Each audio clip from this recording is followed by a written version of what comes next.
My dear brothers and sisters, today is the 14th of August, Friday. Holy Mother, the Church, celebrates the Feast of St Maximilian Kolbe.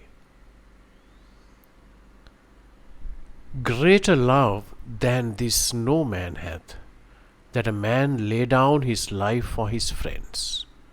John chapter 15 verse 13. That verse certainly comes to mind whenever I think of St Maximilian Kolbe, whose feast we celebrate today. So it's not surprising to read that these were the opening words of the papal decree introducing his beatification. St Maximilian Kolbe was arrested in Poland in February of 1941, and in May he sent to the death camp. As prisoner, he eventually laid down his life for another prisoner on August 14th, 1941 at the young age of 47. When a prisoner escaped, late in July of that year, 10 men from his barracks were picked to suffer death by starvation as both punishment and deterrent. Father Maximilian offered to take the place of one of the men. Frederick Francisc had let out a cry of pain for his family, and this holy priest volunteered to take his place. What followed were weeks of unimaginable horror, as the men suffered the pains of dehydration and starvation. But this holy man not only offered to be one of the suffering, he ministered to them as well. After 3 weeks, there were only 4 prisoners left alive. It was on this day in 1941, the day before the church celebrates the Assumption of St. Maximilian's beloved Mary, the Immaculata, that Father Kolbe and 3 fellow prisoners were killed with injections of carbolic acid. By the late 40s, the course for Father Kolbe's beatification had begun. It was beatified by Pope Paul VI in 1971 and canonized by his fellow Pope John Paul II in 1982. For those who know little beyond the story of the horrific and glorious last days of this saint, I would like to share few things you should know. Mary appeared to him as a boy, and also he always wanted to be a soldier. He founded a religious group focused on evangelization.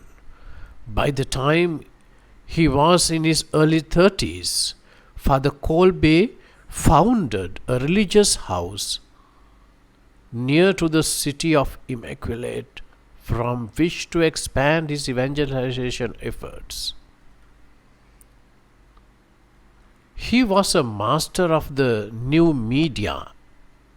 Father Kolbe was a man of his times and thoroughly modern in his evangelization. The Pharaohs made use of the most modern printing technology and distribution strategies for their materials. Their arsenal in the militia spiritual war. They had started a radio station, and Father Kolbe even had plans for a movie studio. He has a statue at Westminster Abbey. St. Maximilian Kolbe is among 20 modern martyrs from across the globe who have been honored with a statue on the facade of Westminster Abbey. This priest, who had no greater love than to lay down his life, can be seen above the west door of the abbey, alone with Bonhoeffer and Martin Luther King and 17 others. You can acquire relics of St. Maximilian.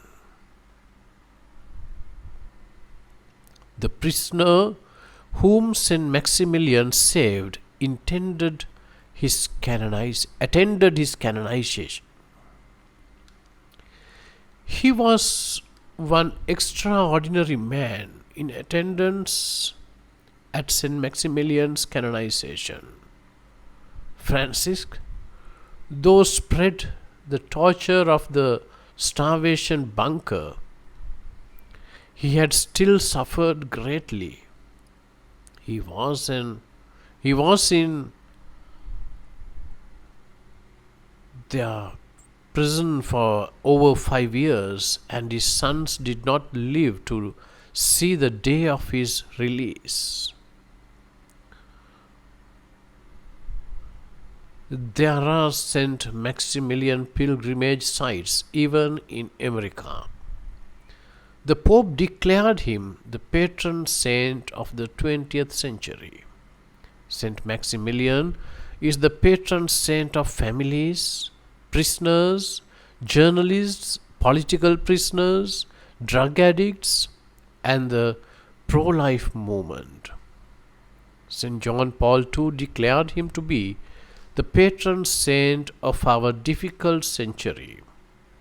The evils which made the 20th century so difficult were not left behind as we moved into the 21st century. So, my dear brothers and sisters, let us continue to call upon the intercession of this saint and continue to come to Jesus through his Mother Mary the Immaculata. Amen. God bless you.